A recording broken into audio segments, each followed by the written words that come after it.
फसवाया चितामाईच्या रूपात नाही ऐकिला महादेवाचा गेली कारुण्यावनात नाही ऐकिला महादेवाचा गेली कारुण्यावनात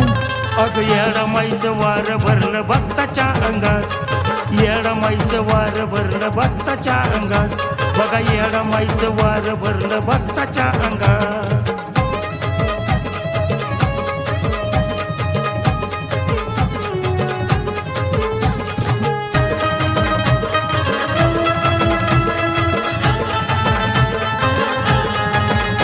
डोकं फिरतय ग गर गर अंग कापतय थर